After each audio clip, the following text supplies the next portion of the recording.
6:35 na po ng umaga dito ngayon sa Dubai. At ito po yung weather condition niya ngayon. Parang may bagyo.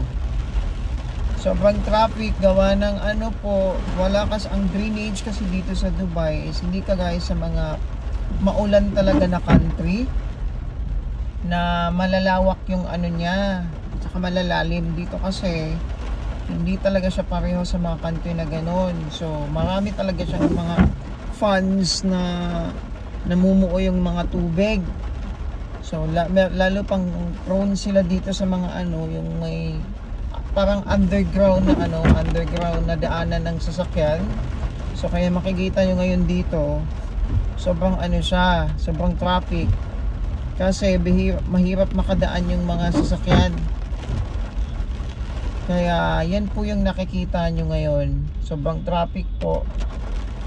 6:36 na ng morning at tayo ay late na, pero wala naman tayong magagawa kasi as long as safe tayo. Safe driving everyone sa lahat ng kababayan ko nandito ngayon sa Dubai.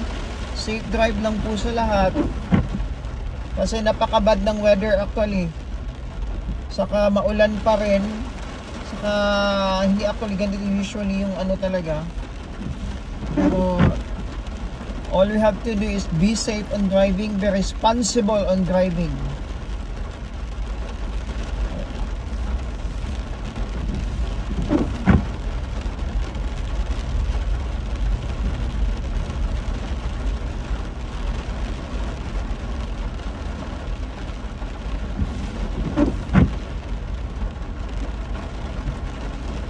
Hindi ko actually alam bakit ako sobrang traffic talaga dito area.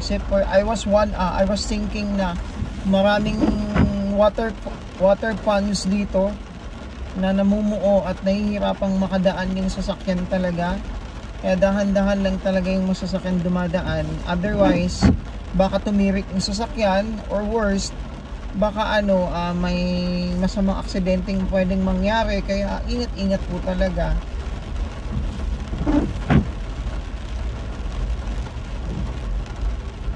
Hindi naman din ito siya actually usual dito sa Dubai.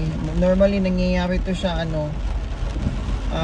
tuwing winter season talaga din. Nangyayari siya tuwing winter season.